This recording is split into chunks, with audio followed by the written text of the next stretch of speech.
Okay, Jets pass on tight end at 7, but not for their second-round pick. They get Mason Taylor, tight end out of LSU. What do you think about your new tight end, Connor? One of the younger prospects in this draft, just 20 years old, but he can play on the line of scrimmage. That's what Tanner Engstrand is looking for, coming over from the Detroit offense. They signed Stone Smart to be that pass-catching off the line of scrimmage tight end. They need somebody that could play in line. And over 800 snaps the last 2 seasons of that for Mason Taylor.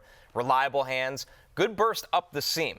Not really an agile, shifty route runner or creative after the catch, but good burst up the seam, really reliable hands. So for the Jets, he's going to play right away. Like, this is your guaranteed starter out there for a team that's going to be constantly in 11 and 12 personnel all the time. So Mason Taylor, just because he's turning 21 right before camp, he's going to be on the field a ton for this team. And you think outside of Garrett Wilson, there's not a lot of target competition, at least at the moment. We think the Jets will add to this wide receiver room, but, like, you're not scared of Allen Lazard. Like, I mean, it is very thin, and so if Fields takes the next step the way a lot of people think he can this year, Mason Taylor suddenly becomes pretty interesting, and I think kind of a higher-end tight end, too, bye-week streamer. Could see him sort of in the 12 to 15 range. Depends on his touchdown equity, Lawrence, but this is a great landing spot for him. I think he'll be on some rosters this year. And think about when Justin Fields was back for the Bears. He had Cole Kmet very relevant as a top 8 to 10 fantasy tight end there. And you talked about his route running and stuff like that. He's good against man and against zone. So, and like you said, can play inline. He's got the great reach. He'll definitely be on the field. So look out for that. I think he's going to be finding his way in our fantasy lineups. What's he like in the red zone? Just okay. Not a ton of production there so far because he's not a big jump ball contested catch guy.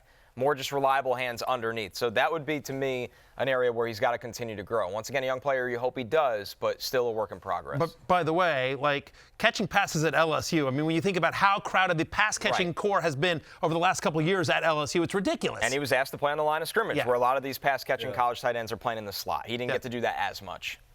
Kyren Williams, Puka Nacua, Devontae Adams, and now Terrance Ferguson, tight end out of Oregon. T-Ferg, as he's known affectionately. Another weapon for Matthew Stafford. What do you think of the fit? Love it. Love the fit, right? It seems a little early for him, but on this offense, it makes sense. This is somebody that has speed. He's pretty explosive. 2 years ago, he caught 6 touchdowns. There was a lot of mouths to feed in that offense this year, but he still had 591 yards. I just like how he climbs the ladder. In the red zone, he knew how to play above the rim. He's got a little wiggle after the catch as well, and he's a good blocker on the move, which keeps him on the field. So Terrance Ferguson in this offense is just going to be their new Tyler Higbee, quite frankly. Right. The problem is they've still got Tyler Higbee, for now. and they've still got Colby Parkinson. Now, like, again, both they can get out of both those deals after this year. This feels more like, again, hey, we're building some blocks here. They've got Puka Nacua, they've got Kyren Williams.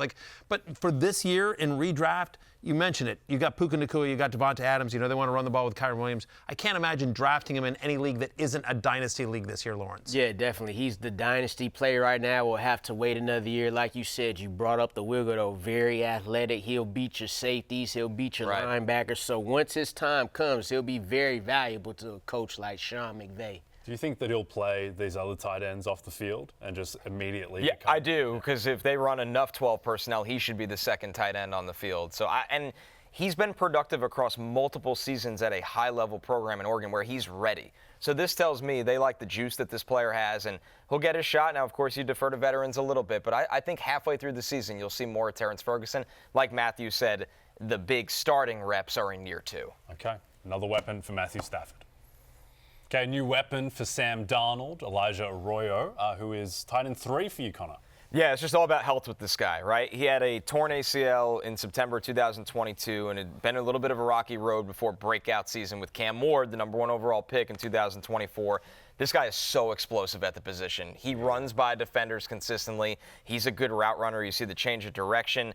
He plays with an edge as a blocker, but the name of the game for him is receiving and getting vertical. I mean, you just look at the number. He only had 35 catches this year, 590 yards and 7 touchdowns. This is a dynamic big play threat. It's just all about being on the field for Elijah Arroyo. And that's why I think he could end up getting on the field earlier, than a guy like not Mason Taylor, who's the one that Terrance Ferguson. Ferguson, because he brings something different than the Noah Fant to the tight end position.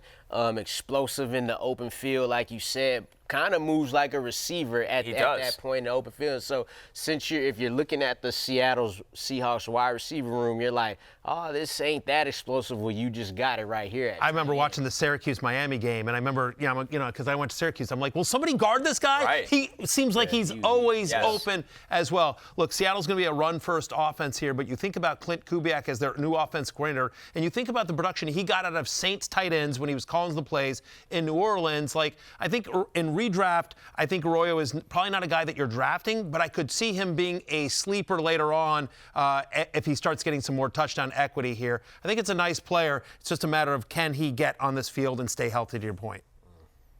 Hey, it's Matthew Berry from NBCSports.com and Rotoworld.com, and I want to thank you so much for watching whatever it is you just watched, or if nothing else, being too lazy to click out of the autoplay after this video started, after whatever it is you actually wanted to watch finished.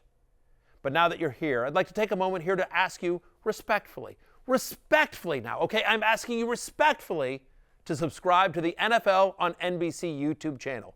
You'll get the latest Roto-World fantasy news headlines, all sorts of great shows, including my own Fantasy Football Happy Hour. So go subscribe now. Again, I'm asking respectfully.